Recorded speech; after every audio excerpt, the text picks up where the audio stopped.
Tell us about your call, or I should say your calling. Yeah. Meaning that I like the term that one person said that we should never say that we're called, but we are calling, meaning that we're always in process. I love that. Yeah.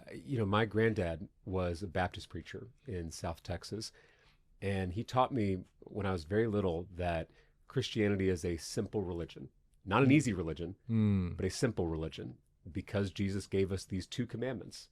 Jesus was a good teacher and always, always try to simplify things for all of us. The two commandments are love God and love neighbor. And that love for neighbor is what motivated me to go into public service. First, as a public school teacher. I didn't go into politics right away.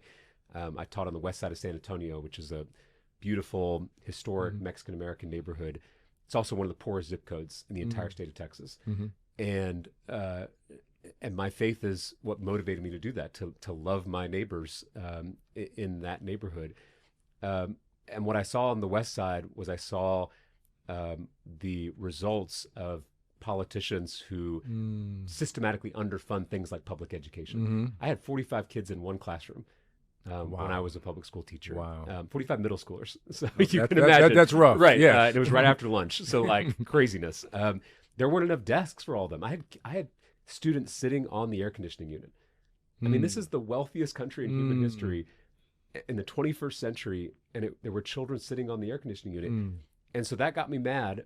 And when a seat opened up in the State House in my hometown, I threw my hat in the ring. I was 28 years old. I had no network. I didn't have any kind of political credentials.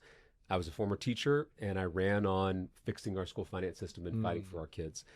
And so the work I do at the legislature is just an extension of that ministry. I am trying to make my neighbors' lives easier through public policy. Yes. Right? Fund schools, reduce prescription drug costs, make childcare more affordable for young parents, reform our justice system. That is how I am showing love for my neighbors through that public policy work. But obviously, loving thy neighbor in the Texas legislature is not the easiest thing to do. And so when things get difficult, I fall back on that first commandment